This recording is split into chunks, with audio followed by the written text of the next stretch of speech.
approach men out of desire as opposed to women. بَلْ أَنْتُمْ قَوْمٌ مُسْرِفُونَ. Rather, you're a nation that's gone beyond limits. So this is Qur'an's depiction of the contemporary, what we think is the contemporary problem of homosexuality. A few things should be said about this, at least as a general rule and principle, that Allah Azza wa Jal made this an abomination, and it's something that Allah Azza wa Jal depicts as one of the fundamental wrongs in a society.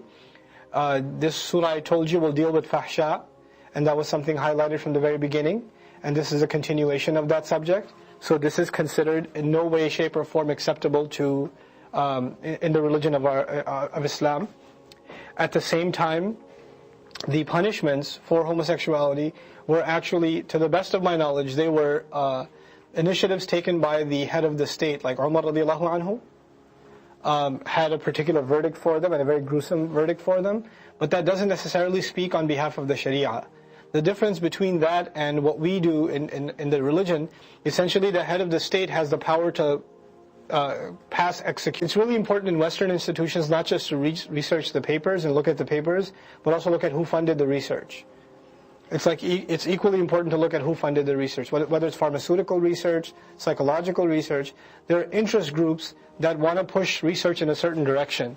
So just because it's coming from a reputable institution doesn't mean it doesn't have a bias, right? And because this is a growing problem in the world, with the growing as shamelessness becomes more open, as a result of modern media, shamelessness has become more accessible to people. All the diseases that come from shamelessness also become rampant in a society. You know, shamelessness was always there in every society, but it wasn't. We didn't have the tools to spread it this far and this wide and this accessible like we have in our time. Right, so we've made that. We've used popular media or modern media like the internet and things like that, where we've used them in ways that are very beneficial to humanity and also in ways that are extremely harmful to humanity. This stuff, this filth, things like pornography and homosexuality, these things are multi-billion-dollar industries. You know, these are entire economies by themselves, right? And so it's not a small battle to fight. And it's not a small, thing to take up statements against. And so, one of the most interesting classes I took in college was called media psychology, right? And it was a really interesting class, and it was as a sampling. Our professor was British, and she, as a sampling, talked about how homosexuality was perceived in American media, and the psychological perception of homosexuality from the 70s, 80s, 90s, and then our time, and I took this class in the 90s, so up to the 90s, right? And the idea essentially was, it was originally something made fun of and something disturbing, abnormal. Then it was something that was, introduced into comedy. Now we're not laughing at you, we're laughing with you, kind of thing.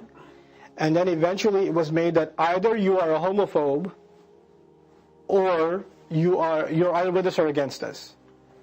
Right? Like if you don't agree with homosexuality, that means that you must hate gay people and whatever, and you are, you're a bigot and you've got a phobia, etc., etc. You've got the psychological disorder. Because by the way, phobias, by definition, a phobia is an irrational fear of something.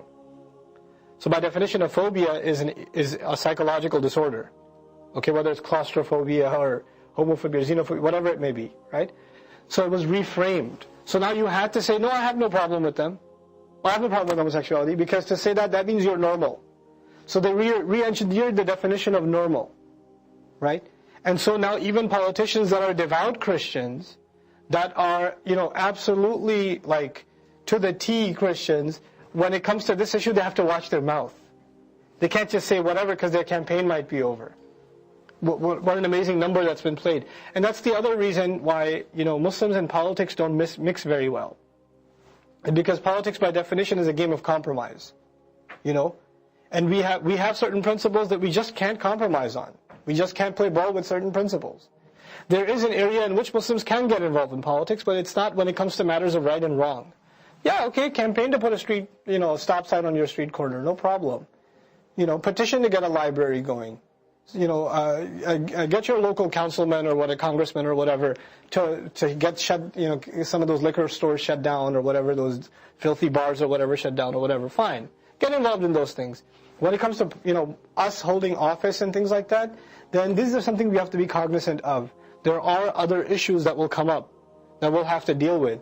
And you have to align yourselves. We get put in a very difficult political situation sometimes. We have like these humanitarian causes, right? So the Palestinian cause, and we all come out and protest. And guess what happens? All these other humanitarian groups, they also come out, and the Gay and Lesbian Association comes out, and they're protesting next to the Muslims. We're screaming Takbir Allahu Akbar, and they've got their flag running, and it just gets awkward. It gets awkward. And I'm not passing a verdict. So, إِنَّكُمْ لَتَأْتُونَ الرِّجَالِ, you approach men شَهْوَةً مِّن دُونِ النِّسَاءِ, out of instead of having desire for women, you approach them out of desire. بَلْ أَنْتُمْ قَوْمٌ مُسْرِفُونَ, rather you're a nation that have gone beyond the norm. Israf. In other words, the desire is there. The temptation is there. Allah put that desire in us. But when that desire is deviated, then this happens. It's a deviation from the norm. But the normal is something that Allah Himself created. وَمَا كَانَ جَوَابَ قَوْمِهِ, His nation had no response whatsoever, إِلَّا, except that they would say, أَنْ قَالُوا أَخْرِجُوهُمْ مِنْ قَرْيَتِكُمْ, get them out of your land. Get these people out of here. إِنَّهُمْ أُنَاسٌ يَتَطَهَّرُونَ, these are people that consider themselves so pure. Oh, you're so pure and holy, huh? Why don't you just leave us filthy people here and get out of here? Get them out of here. We want nothing to do with these people. They are self-righteous. And that's interesting, that in even modern discourse, people on that side of the worldview, they consider religious people self-righteous. And that's the old Arabic phrase, if you look for it, for self-righteousness, is one is لَا تُزَكُّوا أَنفُسَكُمْ in Quran. One phrase that's used for self-righteousness is لَا تُزَكُّوا, don't consider yourselves pure.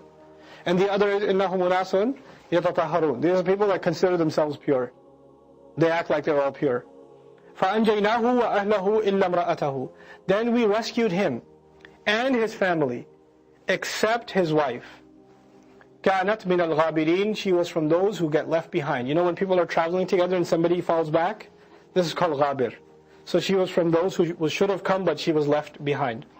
The other thing I want to share with you as a sad reality, we don't like, it's not something we should discuss like openly at length. But homosexuality is a growing problem in the Muslim community too. And that's not just because we're unique in that, it's whatever problem society is having, because now very quickly we're becoming a global society. So whatever problem society is having, you can pretty much guarantee Muslims are having those problems. So whether it's alcohol or drugs or whatever, you name it. If society has those problems, Muslims will have those problems. And that's not just to say that Muslims have those problems across the Atlantic. We have a huge growing problem here. Talk to youth counselors and see what they have to say, the kinds of things kids are coming up and telling them in private. It's very, very troubling. And we have to open our eyes to this problem, and instead of just complaining about it and saying, Lut alayhi salam didn't approve, and Allah Azza wa Jal revealed against them, and they were destroyed. Well, that doesn't help a 15-year-old Muslim kid who's having weird feelings. We need to have counseling. We need to have these solutions for these people. Because, that doesn't, if they have those kinds of problems, the first thing, by the way, I'll tell you, I'm no counselor, but I know some things at least. Some kid came to me and said, I have these kinds of feelings, what should I do? I was like, how long have you been watching pornography? I said, how do you know? I was like, I don't have to, that's not a guess. First, you violate the sanctity of your own dignity. You expose yourself more and more and more to shamelessness, and you kill your fitrah. Once you kill your fitrah, what do you expect? It will go in any direction. So I've even heard like young people make fatwas out of it's just images, it's just reflections on a screen, so that's okay. It's not a real person. Like, really? Because that's not what the angel's writing it down. Either way. So don't make games out of the deen. And it's killing the decency of our youth. It's a very, very serious problem. And it's a closet problem, it's an embarrassing problem, but it's a very serious problem. And some of the people that eventually might be listening to this might even have that problem. And if they do, they need to get help. And the first help you need is don't be by yourself. Don't be alone. That's when you get addicted to that stuff. Don't be by yourself. If you got that problem, play sports. Go outside and play soccer, basketball, whatever. Stay outside. Play. I'm not saying go recite Quran, because I know you won't. Just keep yourself busy with more positive things. Keep yourself around people. keep your computer in a place where you would never think of doing something wrong. If you live with your family, keep it in the kitchen. Seriously, as parents here, keep your computers in the kitchen. Don't put them in the bedroom. Don't put them in the living room. Don't put them in the most public space with the screen facing this way, and put all those filters and everything else. You have to. You absolutely have to. Don't assume that nothing wrong will happen. There's billions and billions of dollars being pushed for people to go into this direction. Don't think that we're going to be immune from it just like that. We have to put the right security measures in for ourselves. Just because you're married doesn't mean you're safe. Just because you're about to get married doesn't mean you're safe. Just because you have a beard doesn't mean you're safe. Just because you have a hijab doesn't mean you're safe. I was at a conference, I won't tell you which one because it's embarrassing. I was at a conference, it was a 2 o'clock in the morning session. I don't know why they have those. But they had a session, and it was me and a sister who's a counselor. She's a teen counselor. And we had a session about addiction to pornography. Right? And it was a sisters only session.